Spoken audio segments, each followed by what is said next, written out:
So most income ETF content gives you, a rank list and calls it a day. And here's the problem with something like that. A rank list doesn't tell you why an ETF belongs in your portfolio, what job it's actually doing, or how it behaves when the market actually stops cooperating. And if you know those things, you're just collecting tickers. You're not building an actual strategy. So the three ETFs I'm walking you through today aren't interchangeable, right? Each one does something completely different. And together, they form the income floor that I use as the foundation of my full Ark strategy, okay? Well, let's get into the context on why this even matters right now. We are in a market where the traditional approach to, retirement income, buy bonds, collect coupon payments, it's honestly being questioned by a lot of investors. Interest rates have shifted dramatically over the past few years. The bond market has not been stable, for really the last 2 decades. At the same time, volatility has picked up, and the concentration of the S&P 500 and a handful of mega cap tech names has really created a market where diversification looks very different from what it did 10 years ago. And in that environment, income ETFs obviously have attracted significant attention, and for really good reason. They offer monthly or quarterly distributions, equity-like exposure, and in some cases, options overlays that generate additional income on top of the dividends. Asset funds like JEPI have grown into the tens of billions, which tells you something about where investor demand is sitting, especially right now. But attention also brings a lot of misunderstanding. A lot of people are buying these funds without fully grasping what they actually own and what they're trading off to get that yield, and how each fund actually behaves differently in different market conditions. That's the gap worth closing that we're going to be talking about today. So the framework I use for income ETFs starts with one big question. What job is this fund doing in my portfolio? Okay, that question you should be asking too. And it matters because no single fund can do everything well simultaneously, right? A fund optimized for, let's say maximum monthly income is going to behave completely different than one optimized for, let's say long-term dividend growth. A fund built for capital preservation in a downturn is going to cap some of your upside in a strong bull market.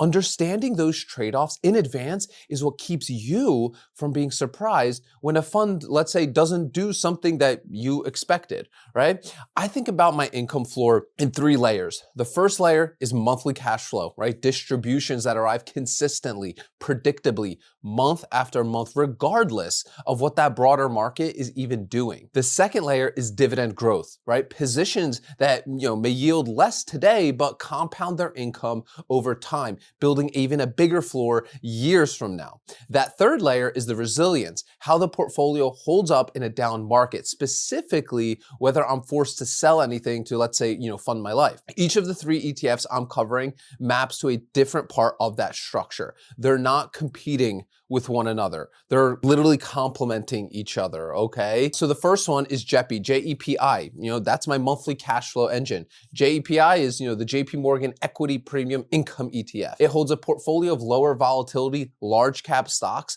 obviously selected by JP Morgan's active management team, and it layers a covered call overlay on top through something called equity-linked notes, essentially synthetic call options tied to the S&P 500. The result is a fund that generates significant monthly income. Yield has historically ranged from 6 to 10+%, obviously depending on the market conditions, with higher volatility environments, producing obviously richer premiums and, way higher distributions. Now, what JEPI is doing in the income floor is pretty straightforward. It's providing consistent, predictable monthly cash flow. That cash flows into my account, and a portion of it gets recycled as collateral or reinvestment for my other options position. The dividend funds the next trade. That's the dry powder, right, mechanic. And JEPI is one of the most reliable sources of it in my personal portfolio.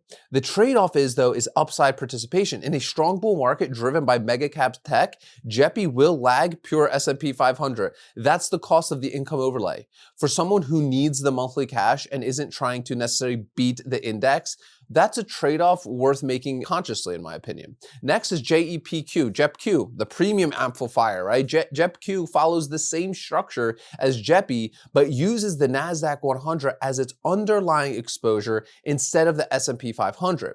That means the equity book tilts towards large cap technology, right? We got Apple, Microsoft, right? The names that have driven market returns over the past several years. Because the Nasdaq historically carries way higher volatility than, the S&P, JEPQ tends to generate way higher implied volatility in its options contracts and its overlay, which obviously translates to way richer monthly premiums than JEPI. The yield differential between the two funds reflects that volatility premium. Now, when JEPQ adds to the income floor that JEPI doesn't, tech sector exposure, a lot of it, with a higher income rate as well. If you're already running JEPI for a broad large cap income, JEPQ isn't redundant. It's a different segment of the market generated income through the same exact, ELN covered call mechanism, okay? Together though, they give you income from two different equity pools, which means sector specific drawdowns in one do not impact the other equally. That's important to me. The added volatility also cuts both ways. JEPQ carries way more downside in a tech sell-off than JEPI,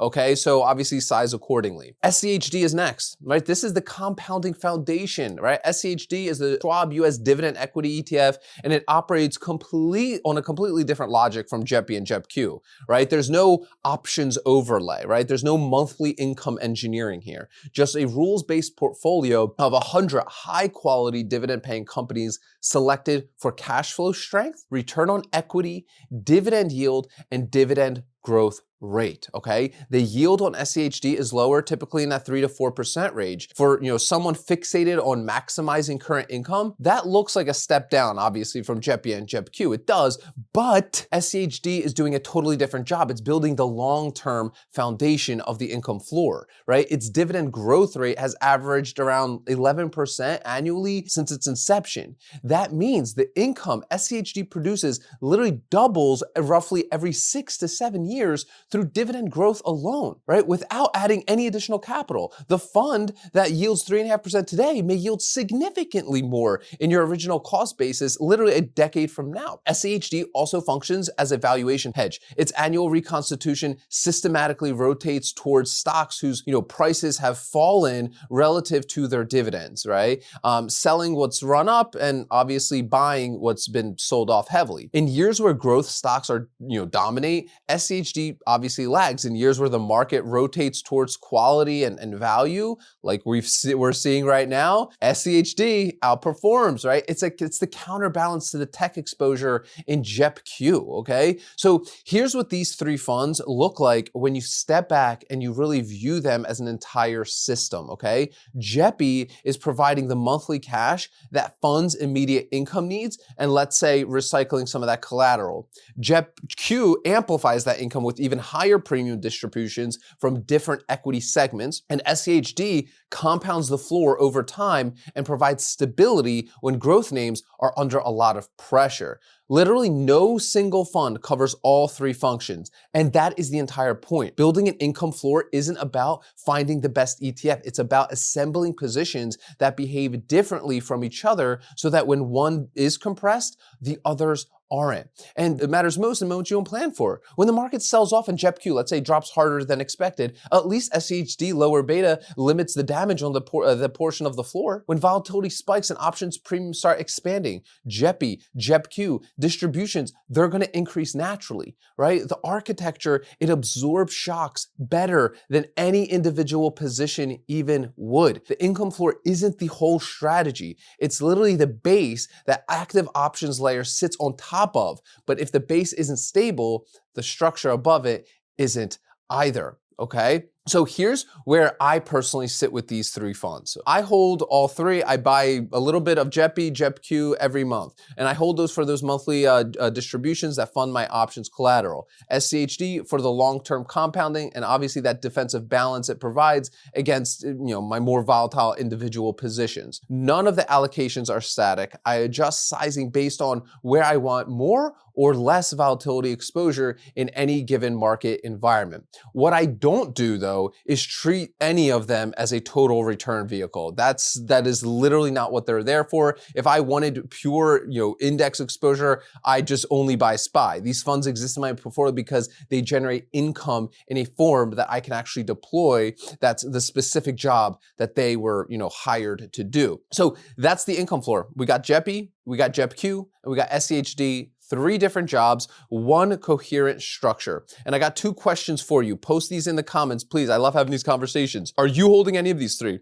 And do you think of them as working together or just as separate positions in your portfolio? Number 2, which of the 3 do you find hardest to size and why? And if you want to take your education a step further, and if you want to learn how to build an income-focused portfolio for yourself, click that first link in the description of today's video. It's going to take you to our Ark Options workshop where we dive into even more income investing strategies over 90 minutes, and I give you some incredible free gifts at the end of that training. So click that first link in the description of today's video. Remember, sell options, collect premiums, repeat. I'll see y'all tomorrow.